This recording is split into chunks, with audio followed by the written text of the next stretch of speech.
Hello दोस्तों, आप सभी का स्वागत है आपके अपने YouTube चैनल हिंदी सरोवर पर। आज हम बात करेंगे आधुनिक भारतीय भाषाओं के साहित्य का संक्षिप्त परिचय विषय पर, जो आपके फर्स्ट यूनिट का जो सेकेंड सब यूनिट है। तो इसे हम विस्तार से जानेंगे कि जो आप में मतलब पाठ्यक्रम में जो भाषा लगी हुई हैं उनका संक्षिप्त परिचय देते हुए उनकी जो मतलब कहाँ से वो विकसित हुए हैं और फिर उनकी जो भाषा कैसे बने, उनकी विशेषताएं क्या है, ये सब पे हम बात करेंगे हर अलग अलग भाषाओं पे जितने आपके सिलेबस में दिए हुए हैं। तो आइए शुरू करते हैं परिचय के साथ। भारत में 1652 भाषाएं लगभग 1652 भाषाएं बोली जाती हैं, जिनमें से 22 संविधान की 8वीं अनुसूची में शामिल हैं। मतलब कि जो हमारा भारत देश है इसमें 1652 भाषाएं बोली जाती हैं और ये मतलब जो 22 इसमें से 22 भाषाएं ऐसी हैं जो हमारे संविधान के 8वीं अनुसूची में उनको जगह प्राप्त हुआ है। आगे है प्रमुख आधुनिक भारतीय भाषाएं में जैसे हिंदी, मराठी, गुजराती, बंगला अर्थात बंगाली, उड़िया, असमिया और दक्षिण भारत की जो भाषाएं हैं कन्नड़, तमिल, तेलुगु, मलयालम। इन्हीं को जो हमारा मतलब एक तरह से जो कहीं ना कहीं इनको भी जो संविधान है हमारा इन्हें उनमें अपना स्थान प्राप्त है। और आगे हम देखेंगे कि जो इसका विकास किस प्रकार से हुआ था, यानी कि जो यहाँ पे आधुनिक भारतीय भाषाएं हैं इनका विकास किस प्रकार से हुआ था।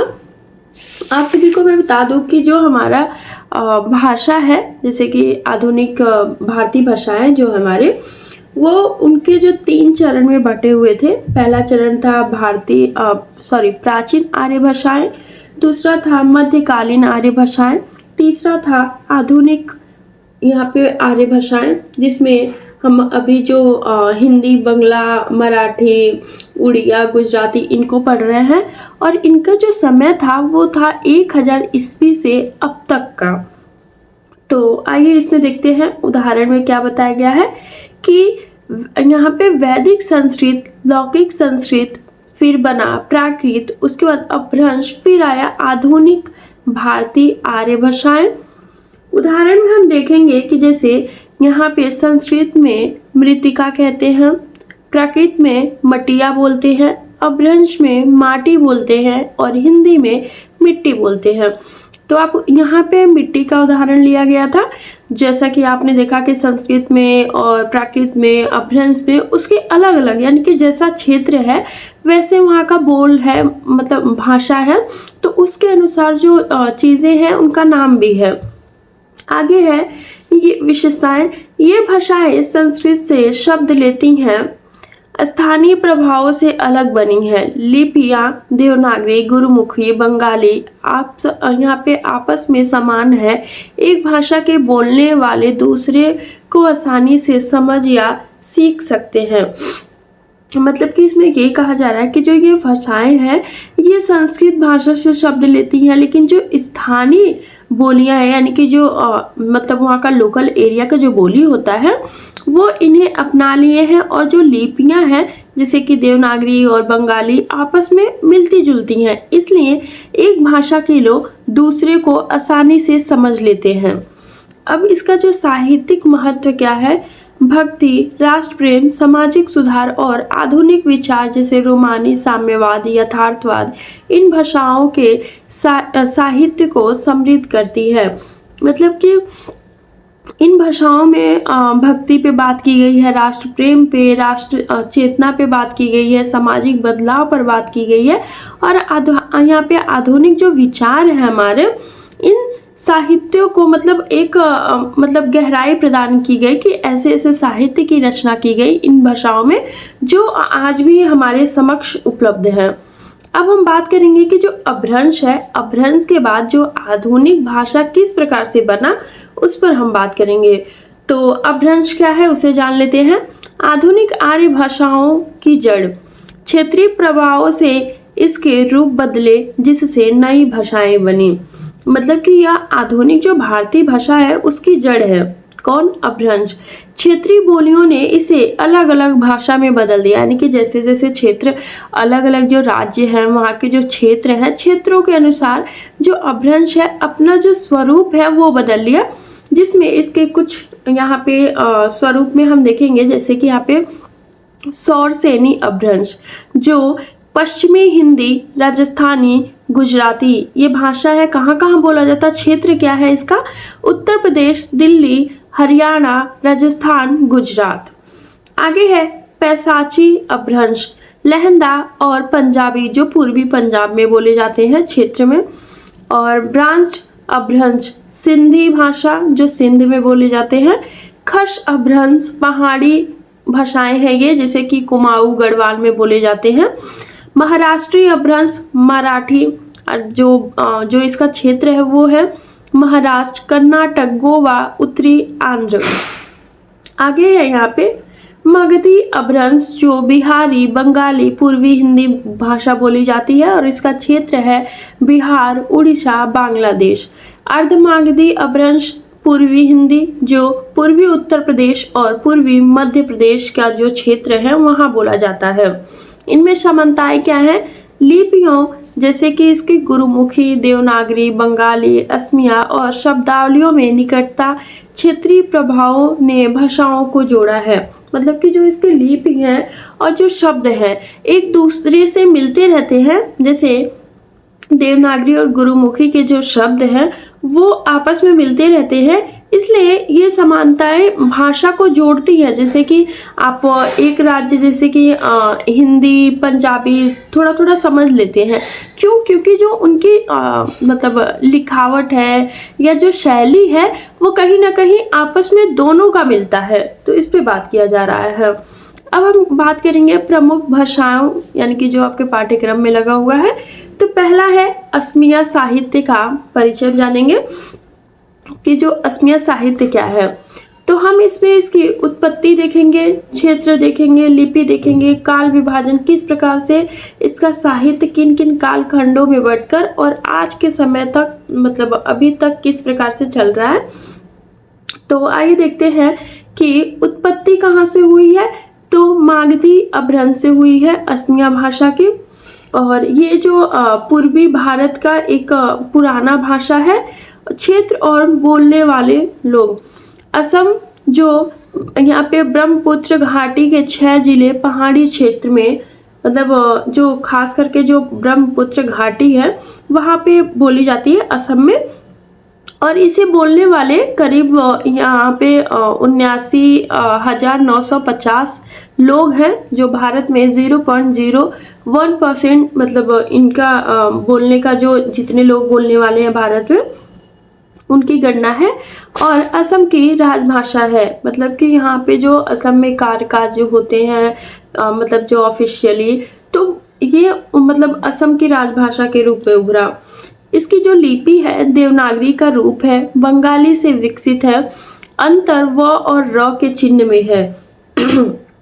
मतलब यहाँ पे जो बंगाली लिपि से मिलती जुलती है यहाँ का जो लिपि है असमिया का, और इसमें जो चिन्ह होते हैं मतलब अंतर होता है, बस वो व और र के चिन्हों में अंतर पाई जाती है। आगे है, अब हम इसका काल विभाजन देखेंगे कि जो असमिया साहित्य है किन किन काल खंडों में बटा था। पहला है प्राक वैष्णव काल, जो 13वीं सदी से पहले का है, समय 13वीं सदी तक। प्रमुख विषय मतलब कि जो रचनाकार थे किन विषयों को उभारते थे, लिखते थे। तो प्रारंभिक भक्ति, लोक काव्य, बौद्ध प्रभाव, यानी कि इन्होंने भक्ति गीत लिखी, लोक कथाएं की, बौद्ध का जो प्रभाव था उसको उसका प्रचार प्रसार किया। और विशेषताएं क्या है? हेम सरस्वती जैसे कवियों ने जन भाषा में रचना की और भाषा का आधार तैयार हुआ। मतलब कि यहाँ पे ये कहा जा रहा है कि जो हेम सरस्वती रचनाकार है, कवि है, उन्होंने जन भाषा में लिखकर असमिया साहित्य की नींव रखी। यानी कि जो वहाँ के लोकल लोग हैं, वहाँ के जो मतलब असमिया भाषा है, उन्होंने उसमें अपना साहित्य लिखा और हर घर तक वो साहित्य पहुँचा। प्रमुख रचनाकार थे ये 13वीं सदी के जो रचनाकार हैं उनमें है हेम सरस्वती और माधव कंदल। आगे है यहाँ पे हम बात करेंगे इसमें। दूसरा काल है वैष्णव काल, 15वीं से 16वीं सदी। समय है 15वीं से 16वीं। विषय वस्तु, इसमें किन किन चीजों पे जोर दिया गया है लेखन के माध्यम से? तो कृष्ण राधा भक्ति, कीर्तन, धार्मिक उत्साह। मतलब कि यहाँ पे जो राधा कृष्ण की भक्ति की बात की जा रही थी, कीर्तन की बात की जाती कर रहे थे लोग, और जो धार्मिक उत्साह है यानी कि जो धर्म है उन पे ज़्यादा दौर यहाँ पे मतलब उसको इन्होंने अपनी लेखनी के माध्यम से बताया। विशेषता है शंकर देव ने वैष्णव भक्ति को लोकप्रिय बनाया, साहित्य को सांस्कृतिक गहराई मिली। यानी कि जो रचनाकार हैं, जो लेखक है, कवि हैं शंकर देव, उन्होंने भक्ति को मतलब जो भक्ति है, वैष्णव भक्ति है, उसे लोकप्रिय बनाया, और जो साहित्य है उसको अपने सांस्कृतिक यानी कि जो असमिया साहित्य है, वहाँ की जो संस्कृति है, उसे एक नया रूप प्रदान किया। प्रमुख रचनाकार हैं शंकर देव, माधव देव। आगे है अब जो अगला कालखंड है वो है बुरंजी गद्य काल, 17वीं से 19वीं सदी। विषय वस्तु क्या था इसमें? इतिहास, ज्योतिष, चिकित्सा, व्यवहारिक लेखन, इन पर मतलब लिखे जाते थे। और इसमें जो विशेषता थी मतलब ये है कि जो भट्ट देव हैं यहाँ पे रचनाकार ने गद्य को प्रौढ़ बनाया। असमिया साहित्य में गद्य का जल्दी विकास हुआ। मतलब कि उन्होंने जो यहाँ पे भट्टदेव है उन्होंने गद्य को इतना मजबूत किया कि जो असमिया साहित्य है वो अपने आप में बहुत मतलब एक तरह से बहुत जल्दी अपने विकास तक पहुंचने लगा। आगे है इनमें प्रमुख रचनाकार हैं भट्टदेव, आनंद राम फुकन। अगला इसका काल है वो है आधुनिक काल, जिसका समय है 19वीं सदी से अब तक। विषय वस्तु है राष्ट्र प्रेम, सामाजिक सुधार, रोमानी, साम्यवाद, आधुनिक भावबोध। मतलब कि इस समय में देश प्रेम पे बात की जा रही थी, सामाजिक बदलाव, रोमानी और साम्यवाद जो विचारधारा थी उन पे मतलब लिखे जाते थे। और विशेषता क्या थी? 1942 के भारत छोड़ो आंदोलन और 1960-70 की नूतन कविता का प्रभाव सामाजिक राजनीतिक मुद्दों पर लेख। मतलब कि हमारा जो भारत है वो आज़ाद होने के अपने मतलब बहुत ही पास है, क्योंकि 1942 भारत छोड़ो आंदोलन की बात की जा रही है। तो जो युवा हैं, जो जनता है, जो लोग हैं वहाँ के, उनको मतलब एक तरह से जागरूक करने वाले लेख लिखे जाते थे। जो समाज है, राजनीति है, उनमें किस प्रकार की कुरीतियाँ, बुराइयाँ हैं, उन मुद्दों को लेख के सहारे सभी के समक्ष लाया जाता था। प्रमुख रचनाकार कौन है? भूपेन हजारिका, इंदिरा गोस्वामी, हेमचंद बरुआ। अब मैं मतलब जो इस असमिया साहित्य है, इन चारों कालखंड में जो मुझे खास लगे रचनाकार और उनकी जो मुख्य रचनाएं हैं उनको मैं लेके आई हूँ, ताकि आप लोग एग्जाम के टाइम पे एक दो रचनाकार का नाम जरूर याद रखें। तो यहाँ पे है हेम सरस्वती, जिन्होंने लिखा है प्रहलाद चरित्र, हरगोरी संवाद काव्य संग्रह, शंकर देव में वैष्णव काव्य, कीर्तन संग्रह, भागवत कथा, भूपेन हजारिका लोकगीत, असमिया गायन और सामाजिक गीत। अब इसकी विशेषता पर बात करेंगे। विशेषता में पहला पॉइंट है असमिया साहित्य में गद्य की प्रारंभिक समृद्धि और भक्ति राष्ट्र प्रेम का मिश्रण उल्लेखनीय। दूसरा पॉइंट है हेम सरस्वती ने प्रहलाद चरित्र से असमिया को लिखित रूप दिया, जिसने भाषा को साहित्यिक आधार प्रदान किया। शंकर देव ने वैष्णव भक्ति को जन जन तक पहुंचाया, कीर्तन और काव्यों से सांस्कृतिक पहचान बनाई। भूपेन हजारिका ने अपने गीतों से सामाजिक राजनीतिक मुद्दे को उठाया, असमिया साहित्य को वैश्विक मंच पर ले गए। मतलब कि जो असमिया साहित्य की शुरू हुआ था उसमें भक्ति और लोक कथाओं से मतलब जो इसका शुरुआत भरा हुआ था, और शंकर देव ने इसे भक्ति का रंग दिया। फिर भट्टदेव ने गद्य के सहारे इनको बहुत मजबूती, जो असमिया साहित्य है उसको मजबूती प्रदान किया, और आधुनिक काल में भूपेन हजारिका जैसे लोगों ने इसे देश प्रेम और सामाजिक मुद्दों से जोड़कर वैश्विक स्तर पर स्थान प्रदान कराया। अब हम बात करेंगे बंगला साहित्य पर। बंगला साहित्य का उत्पत्ति मगधी अपभ्रंश मतलब मागधी अपभ्रंश से हुआ है, और यह पूर्वी भारत की सबसे समृद्ध भाषा में से एक है। इसका जो क्षेत्र है पश्चिम बंगाल, बांग्लादेश, और इसे बोलने वाले लोग हैं 51 मिलियन से भी ज़्यादा लगभग और लोग बोलने वाले हैं। और भारत में इसकी जो संख्या है वो मतलब इसको तीसरा स्थान प्राप्त है और 8.32% लोग बोलते हैं अगर परसेंटेज में हम देखें। और पश्चिम बंगाल की राजभाषा है। इसकी जो लिपि है प्राचीन नागरी कुटिल से विकसित है, मतलब कि जो कुटिल प्राचीन नागरी है उससे बनी हुई है बंगला लिपि। अब इसका हम काल विभाजन देखेंगे कि किस प्रकार से हुआ है और कितने खंडों में हुआ है। तो पहला है प्राचीन काल जो है 950 से 1200 ईस्वी।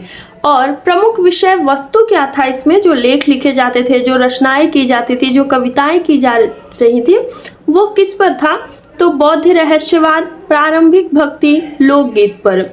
यानी कि जो बौद्ध में रहस्यवाद गीत थे, भक्ति थी, लोक कथाएं हैं, उन पे लेख लिखे जाते थे, उनकी रचनाएं की जाती थी।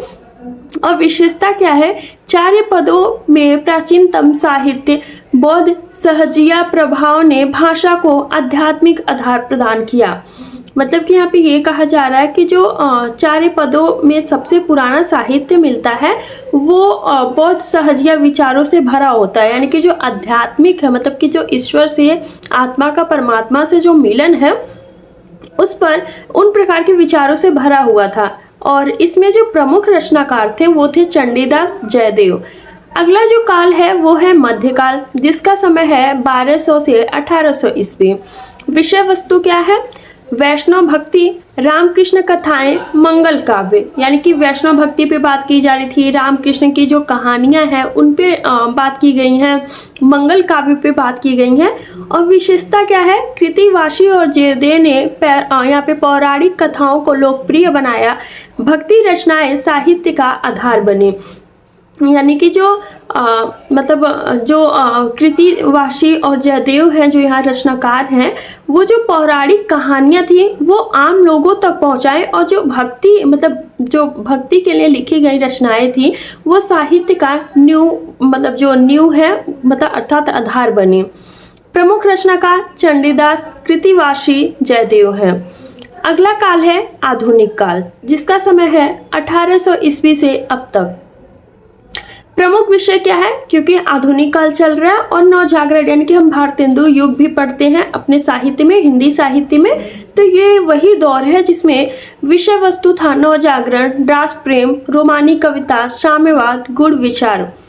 और जैसे कि इसमें जो समाज सुधार पे, देश प्रेम पे, रोमानी कविताएं और जो गहरे विचार हुआ करते थे उस पे लेख लिखे जाते थे, उस पे रचनाएं होने लगी थी, ताकि नवजागरण में हमारा जो 1800 का जो हमारा समय था, उस आधुनिक काल में हमारा देश आज़ाद होने वाला था, उसके लिए लोगों को जागरूक करने वाले लेख लिखे जाते थे, रचनाएं की जाती थी। विशेषता क्या है? राजा राम मोहन राय ने समाज सुधार शुरू किया। बंकिम चंद्र ने राष्ट्रवाद को बढ़ावा और रविंद्रनाथ ने मानवतावाद को जोड़ा। 1940 के बाद वामपंथ और टी.एस. इलियट का प्रभाव पड़ा। यहाँ पे कहा जा रहा है कि जो राजा राम मोहन राय हैं उन्होंने समाज सुधार शुरू किए, बंकिम चंद्र चटर्जी ने देश प्रेम को जगाया और रविंद्रनाथ ने मानवतावाद को बढ़ावा दिया। और 1940 के बाद जो हमारा साम्यवाद है, आधुनिक कविता, जो टी.एस. इलियट के साहित्य में हम देखते हैं कि आधुनिक कविता का प्रभाव नजर आता है, वो विकसित हुआ। और प्रमुख रचनाकार थे कौन है? राजा राम मोहन राय, बंकिम चंद्र, रविन्द्रनाथ टैगोर। यहाँ पे भी हम देख लेते हैं कि जो रचनाकार हैं और उनकी मुख्य रचनाएं। चंडीदास पदावली, भक्ति गीत, यहाँ पे कृष्ण राधा काव्य, बंकिम चंद्र वंदे मातरम, आनंदमठ, और यहाँ पे दुर्गेश नंदिनी, रविन्द्रनाथ टैगोर गीतांजलि, यहाँ पे रक्त करबी डाकघर। विशेषता क्या है?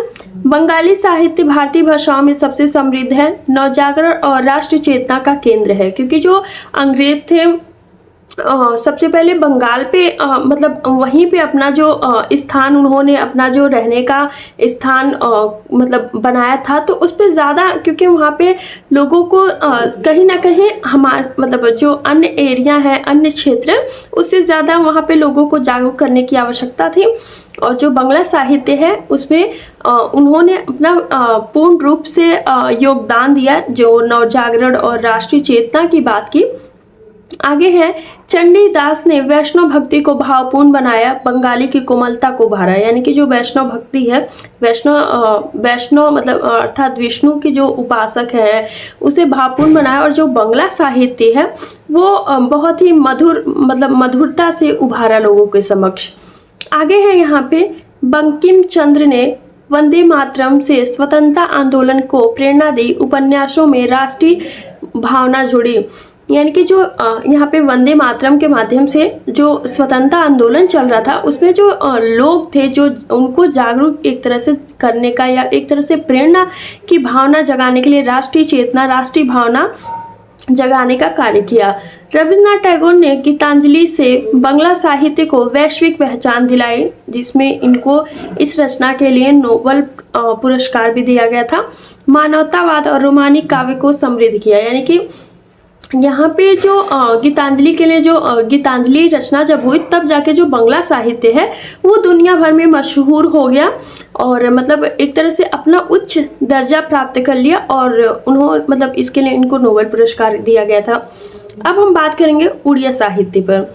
उड़िया साहित्य में है, इसकी जो उत्पत्ति किस प्रकार से हुई है इस पर हम बात करेंगे। और जैसा कि इसमें इसका जो उत्पत्ति है वो है मागधी अपभ्रंश से, और इसका जो क्षेत्र है, बोलने वाले लोग हैं उड़ीसा में, मतलब उड़ीसा में बोला जाता है, और इसका जो स्थान है वो 10वें स्थान पर आता है, और 3.73% लोग हैं जो भारत में बोलते हैं। और लिपि क्या है, देवनागरी से निकली हुई है। और इसका हम देखते हैं कि इसका जो काल विभाजन किस प्रकार से हुआ है। तो पहला है प्राचीन काल, जो 10वीं से 15वीं सदी है, और इसमें जो प्रमुख विषय थी वो था भक्ति, पौराणिक कहानियाँ, लोकगीत। इसकी जो विशेषता थी, साहित्य की शुरुआत यहाँ पे 34 और शिशु वेद जैसे पुराण ग्रंथ मिलते हैं।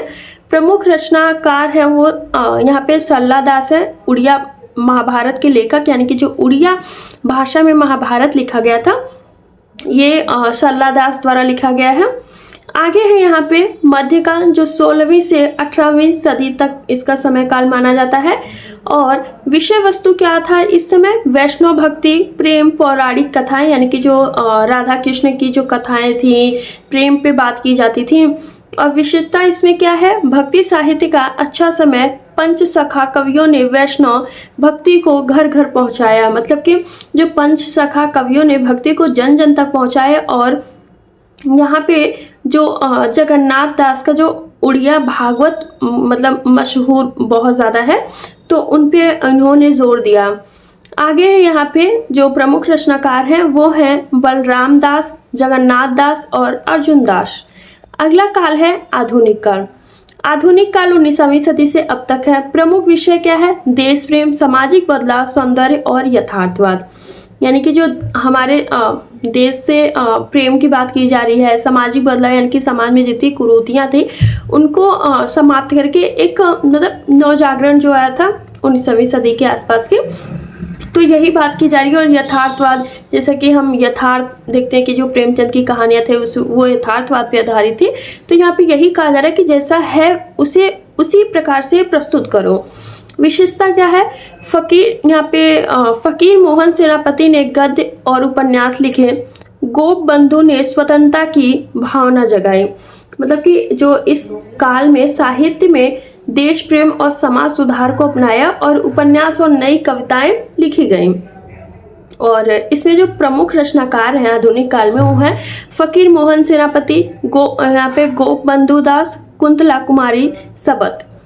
आगे रचनाकार और उनकी रचनाएं जो है, सल्लादास उड़िया महाभारत 34 भक्ति काव्य, जगन्नाथ दास उड़िया यहाँ पे भागवत, तुलसीदास काव्य संग्रह, फकीर मोहन सेनापति 6 मान 8 गुंठ उपन्यास लघु कहानियाँ।